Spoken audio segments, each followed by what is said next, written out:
இன்றைக்கி நாம் பார்க்க போகிற தலைப்பு in vitro development of pollen grains. அதாவது தாவரங்களின் மகரந்த தூளை ஒரு உயிரற்ற சூழலில் வளர்த்து அதனுடைய பல்வேறு நிகழ்வுகளை மைக்ரோஸ்கோப் வழியாக பார்க்கலாம். ஒரு பூவினுடைய ஆண் இனப்பெருக்க உறுப்பு அப்படின்னு சொல்லும் பொழுது அது ஆண்ட்ரோசியம் ஆகும். இந்த ஆண்ட்ரோசியத்தில் தான் போலன் பேக் இருக்குது, அதுலேருந்து தான் போலன் கிரெயின்ஸ் ப்ரொடியூஸ் ஆகும். இது ஒரு 1n நம்பர் ஆஃப் குரோமோசோம் இருக்கக்கூடிய ஒரு செல், ஒரு சிங்கிள் செல். அதே போல் ஒரு பூவினுடைய பெண் பகுதிகள் அப்படின்னு சொல்லும் பொழுது அது ஸ்டிக்மா, ஸ்டெயில், ஓவரி, ஓவியூல் இந்த மாதிரியான உறுப்புகள்லாம் அடங்கிய கைனோசியம் ஆகும். இந்த ஓவியூல்குள்ளே தான் 1n நம்பர் ஆஃப் குரோமோசோம் இருக்கக்கூடிய கேமெட்ஸ், ஃபீமேல் கேமெட்ஸ் இருக்கும். இந்த 1n சொல்லிகிட்டே இருக்கேன் இல்லையா, அப்படின்னா என்னென்னா தாவரத்தின் உடல் செல்களில் இருக்கக்கூடிய ஜெனட்டிக் இன்ஃபர்மேஷன்ஸில் பாதி தான் இந்த இனச்செல்களில் இருக்கும். இந்த இனச்செல்கள் ரெண்டும் ஃபியூஸ் ஆனதுக்கப்புறம் தான் அது முழுமையான 2n நம்பர் ஆஃப் குரோமோசோம் இருக்கக்கூடிய விதைகளை உற்பத்தி செய்ய முடியும். இந்த விதைகளிலிருந்து தான் 2n நம்பர் ஆஃப் குரோமோசோம் இருக்கக்கூடிய பிளான்ட் வளருது. ஆந்தரில் உற்பத்தியாகக்கூடிய போலன் கிரெயின்ஸ் அதே பூவில் இருக்கக்கூடிய ஸ்டிக்மாவுக்கோ அல்லது வேறு பூவில் இருக்கக்கூடிய ஸ்டிக்மாவுக்கோ அல்லது வேறு செடியில் இருக்கக்கூடிய அதே இனத்தைச் சேர்ந்த பூவினுடைய ஸ்டிக்மாவுக்கோ டிரான்ஸ்ஃபர் ஆகக்கூடிய நிகழ்ச்சிக்கு பேர் தான் பாலினேஷன், மகரந்த சேர்க்கை அப்படின்னு பேர். இப்படி ஆந்த்ரோசியத்தில் உற்பத்தியாகக்கூடிய போலன் கிரெயின்ஸை ஒரு செடியிலிருந்து இன்னொரு செடிக்கு எடுத்துகிட்டு போகக்கூடிய முக்கியமான வேலையை செய்யக்கூடியது பூச்சி இனங்கள் தான். முக்கியமாக வண்ணத்து பூச்சிகள், தேனீக்கள், இன்னும் சில பறவை இனங்கள் கூட இதில் இந்த வேலையை சிறப்பாக செய்யுது. இப்படி எடுத்துகிட்டு போகலை, அப்படி பாலினேஷன் நடக்கலை அப்படின்னாக்க பெரும்பாலும் தாவர இனங்கள் அழிந்து போயிடும். தாவர இனங்கள் இல்லைனாக்க மனித இனமும் சேர்ந்து அழிந்து போகும். இப்படி ஆண்ட்ரோசியத்துலேருந்து ஸ்டிக்மாவுக்கு வந்து சேர்ந்த போலன் கிரெயின்ஸ் அங்கே இருக்கக்கூடிய ஒரு ஸ்டிக்கி சப்ஸ்டன்ஸ் மூலமாக அட்டாச் ஆகிக்கும். அப்புறம் ஸ்டிக்மாலேருந்து உற்பத்தி ஆகக்கூடிய ஒரு விதமான சர்க்கரை பொருள் இந்த போலன் கிரெயின்ஸை வளர்கிறதுக்கு சப்போர்ட் பண்ணும். அங்கே இருக்கக்கூடிய அந்த நியூட்ரியேட்டிவ் சப்ஸ்டன்ஸை இந்த போலன் கிரெயின்ஸ் அப்சார்ப் பண்ணிக்கிட்டு அது போலன் டியூப்ஸை ஃபார்ம் பண்ணும். இப்படி ஃபார்ம் பண்ணக்கூடிய போலன் டியூப் வழியாக போலன் கிரெயின்ஸில் இருக்கக்கூடிய ஜெனரேட்டிவ் நியூக்ளியஸ் கேமெட்ஸை ப்ரொடியூஸ் பண்ணி ஓவரிக்குள்ளார அனுப்பும்.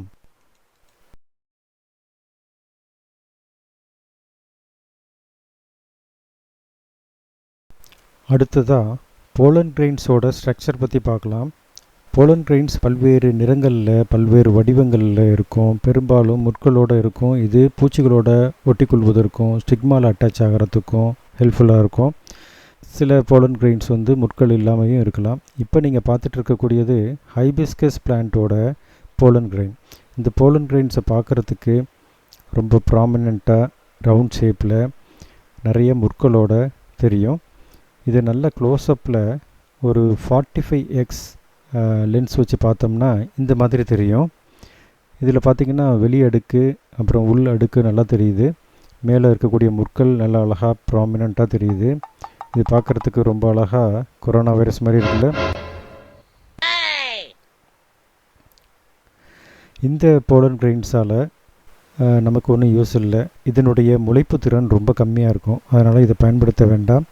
நல்லா பயன்படுத்தத்தக்க அருமையான செடிகள்லாம் இருக்குது. முக்கியமாக பைசம் சட்டைப்பம், இது அவரை குடும்பத்தை சேர்ந்தது. இதுலேருந்து போலன் கிரெயின்ஸ் எடுக்கிறது ரொம்ப ஈஸி. அதே மாதிரி குரோட்டலேரியா பிளான்ட்ஸ்லேருந்தும் நம்ம போலன் கிரெயின்ஸை கலெக்ட் பண்ணிக்கலாம். பால்சம் பிளான்ட் பெஸ்ட் பிளான்ட் இது. இதில் நீங்கள் சோதனை செஞ்சு பார்த்தீங்கன்னா கண்டிப்பாக ரிசல்ட்டு நல்லாயிருக்கும். அடுத்தது ஒரு போலன் கிரெயினோட அவுட்டர் லேயர் பார்த்திங்கன்னா இந்த முட்களோடு இருக்கக்கூடிய பகுதி எக்ஸைன்னு பேர். இதில் அங்கங்கே சின்ன சின்ன துளைகள் இருக்கும். இந்த துளை வழியாக தான் நாம் கொடுக்கக்கூடிய நியூட்ரியேட்டிவ் சப்ஸ்டன்ஸ் உள்ளார போகும்.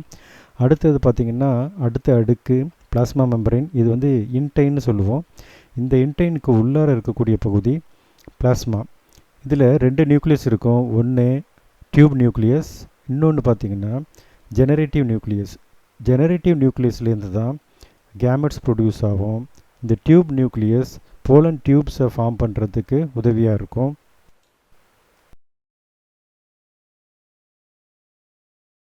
இப்போ நாம் சோதனைக்குள்ளார போகலாம். இந்த சோதனைக்கு தேவையான பொருட்கள் அப்படின்னு பார்க்கும்பொழுது 10 கிராம் சாதாரண சுகர், அதே மாதிரி போரிக் ஆசிட் 0.01 கிராம் எடுத்துக்கணும். Potassium nitrate 0.01 gram. இது எல்லாத்தையும் ஒரு 100 ml வாட்டரில் போட்டு டிசால்வ் பண்ணி எடுத்துட்டிங்கன்னா நமக்கு கல்ச்சர் மீடியம் ரெடி ஆகிடும். அது இல்லாமல் ப்ரஷ், அப்புறம் போர்செப்ஸ், அப்புறம் மைக்ரோஸ்லைட், தென் கவர் ஸ்லிப், அப்புறம் ஒரு மைக்ரோஸ்கோப், இதெல்லாம் நமக்கு தேவை. அடுத்தது பிளான்ட்டை சூஸ் பண்ணும்போது சில விஷயங்கள் நாம் கவனிக்கணும். பொதுவாக இப்போ நான் வந்து விங்கா ரோசியா பிளான்ட்டை சூஸ் பண்ணியிருக்கேன். இதனுடைய பூக்களை மாலை 4 மணிலேருந்து 5 மணிக்குள்ளார பிச்சோம்னாக்க நல்ல ரிசல்ட் கிடைக்கும். ஏர்லி மார்னிங் எடுத்திங்கன்னாக்க அந்த அளவுக்கு முளைப்பு திறன் இருக்காது. இப்படி கலெக்ட் பண்ணக்கூடிய இந்த ஃப்ளவர்ஸை ரொம்ப டிஸ்டர்ப் பண்ணாமல் குயிக்காக எவ்வளோ சீக்கிரமாக நம்ம சோதனைக்கு உட்படுத்த முடியுமோ அவ்வளோ சீக்கிரமாக கொண்டு வந்து சோதனை செஞ்சு பார்க்கணும். இதில் பார்த்திங்கன்னா ஆந்த்ரோசியம் வெளியில் தெரியாது. ஆந்த்ரோசியமோ அல்லது ஸ்டிக்மாவோ இந்த ஃப்ளவரில் வெளியில் தெரியாது. காரணம் என்னன்னு கேட்டிங்கன்னா இது எல்லாமே இந்த பூவினுடைய அடிப்பகுதியில் மறைஞ்சிருக்கும். இதை நம்ம டிசெக்ட் பண்ணி வெளியில் எடுத்து அதுக்கப்புறம் தான் அதுலேருந்து போலன் கிரெயின்ஸை கலெக்ட் பண்ண முடியும். இதை டிசெக்ட் பண்ணுறதுக்கு பெருசாக நமக்கு ஆயுதங்கள்லாம் எதுவும் தேவையில்லை. ஜஸ்ட்டு 2 விரலை வச்சு 2ஆக பிரித்து எடுத்தோம்னாலே போதும், ஆந்தர் வெளியில் வந்துடும்.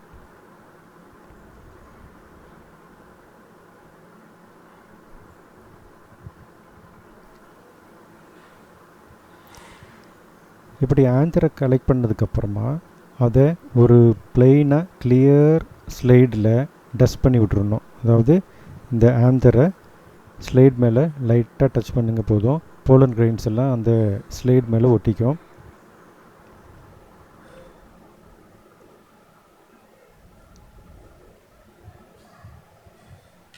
இப்படி கலெக்ட் பண்ண போலன் கிரெயின்ஸ் எல்லாம் ரொம்ப குரூப்பாக இல்லாமல் கிளம்ப்டாக இல்லாமல் கொஞ்சம் கொஞ்சமாக தனித்தனியாக பிரித்து விட்டு அதுக்கப்புறம் நம்ம தயார் பண்ணி வச்சுருக்கக்கூடிய கல்ச்சர் மீடியத்தை அதுக்கு மேலே அப்ளை பண்ணணும். ஒரு ட்ராப் விட்டாலே போதுமானது. விடும்போது கொஞ்சம் கேர்ஃபுல்லாக இந்த ஒர்க்கை பண்ணணும். ஏர் பபிள்ஸ் இருக்கக்கூடாது. இந்த லிக்விடை நம்ம அப்ளை பண்ணும்போது போலன் கிரெயின்ஸ் வந்து பறந்து போயிடாமல் பார்த்துக்கணும். இமீடியட்டாக இதை கவர் ஸ்லிப் போட்டு ஏர் பபிள்ஸ் இல்லாமல் கவர் பண்ணிவிட்டு வித்தின் 2 மினிட்ஸ்க்குள்ளாரையே 2 or 3 மினிட்ஸ்க்குள்ளாரையே மைக்ரோஸ்கோப்பில் வச்சு அப்சர்வ் பண்ண ஆரம்பிச்சிடணும்.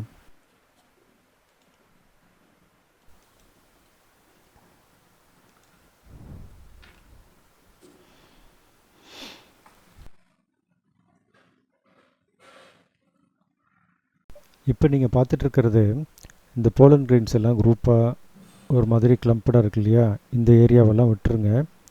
நல்லா தனித்தனியாக போலன் கிரெயின்ஸ் ரொம்ப ஃப்ரீயாக இருந்துச்சுன்னு வச்சிங்களேன், அந்த ஏரியாவை ஃபோக்கஸ் பண்ணிக்கணும். இந்த மாதிரி ஏர் பபிள்ஸ் இருந்துச்சுன்னா போலன் கிரெயின்ஸ் எல்லாம் ஒன்றா சேர்ந்து அட்டாச் ஆகிக்கும்.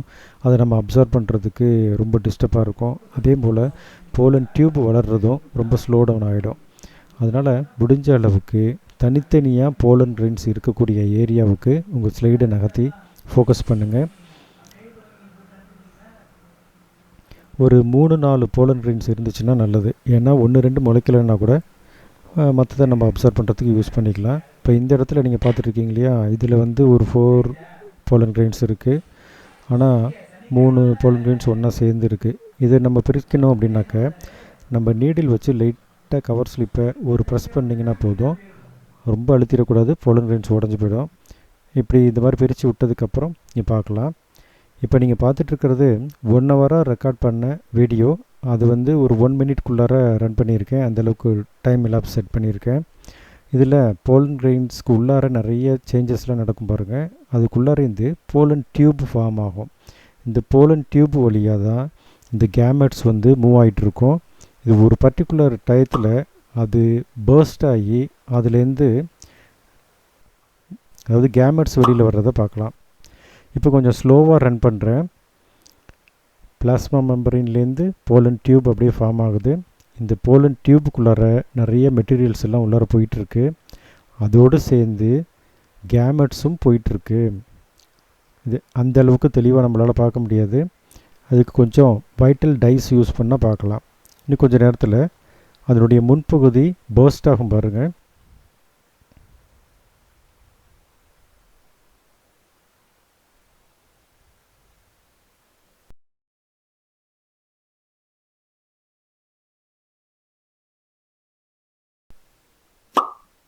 இப்படி தான் பர்ஸ்ட் ஆகி கேமெட்ஸ் வந்து ஓவரிக்குள்ளார ரிலீஸ் ஆகும். இந்த வீடியோ உங்களுக்கு பிடிச்சிருக்கும் நம்புகிறேன்.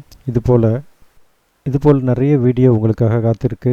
சப்ஸ்கிரைப் பண்ணிக்கோங்க. அடுத்த வீடியோவில் சிம்பிளாக 2 லென்ஸை மட்டும் வச்சு ஓரளவுக்கு நல்லா தெளிவாக பார்க்கக்கூடிய டெலஸ்கோப் எப்படி செய்யலாம் அப்படின்னு போட போகிறேன்.